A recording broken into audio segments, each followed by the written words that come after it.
The Corruption Eradication Commission plans to make further legal efforts to contest the verdict on a pre-trial motion that ruled a graft investigation into former Tax Office Chief Hadi Purnomo was illegal.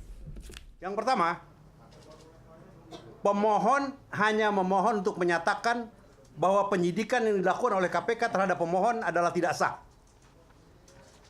Tetapi putusan pra-peradilan ini memutuskan, jelas diucapkan oleh hakimnya, memerintahkan KPK untuk menghentikan penyidikan.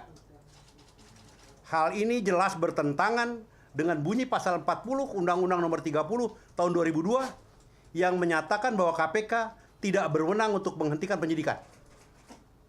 Akan jadi pertanyaan, bolehkah putusan pengadilan bertentangan dengan undang-undang? Yang kedua, putusan ini juga menyatakan bahwa pengangkatan penyidik dan penyelidik yang berasal dari luar kepolisian adalah tidak sah. Sebagaimana kita ketahui bahwa untuk menetapkan sah atau tidaknya sahnya sebuah keputusan administrasi adalah bukan wewenang pra-peradilan. Yang kedua, putusan hakim pra-peradilan yang menyatakan tidak sahnya penyelidikan yang dilakukan oleh penyelidik yang bukan berasal dari anggota Polri dengan merujuk ke pasal 1 Undang-Undang Nomor 8, 81, pasal 1 angka 1, 2, 3 sampai dengan 8, Undang-Undang Nomor 8 tahun 81 tentang KUHP, berarti mementahkan, saya ulangi, mementahkan semua penyidikan dan penanganan perkara yang ditangani oleh non-penyidik Polri, pasal 7 Undang-Undang Nomor 8, seperti penyidik kejaksaan,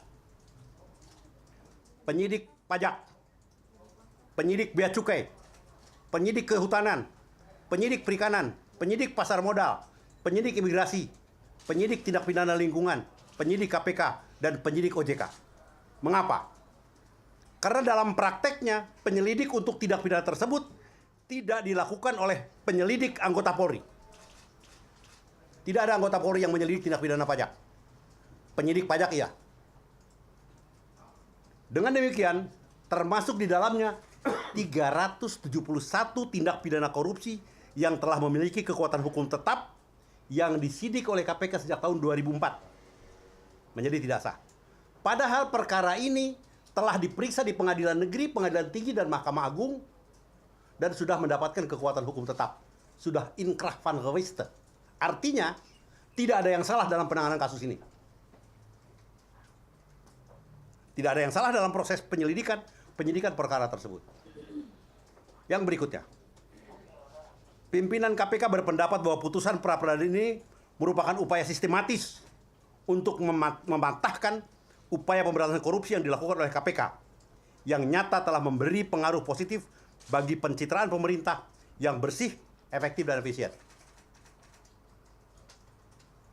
Yang keempat, dengan beberapa pertimbangan tersebut di atas, KPK memutuskan akan melakukan segala cara untuk melakukan perlawanan hukum terhadap putusan pra-peradilan ini.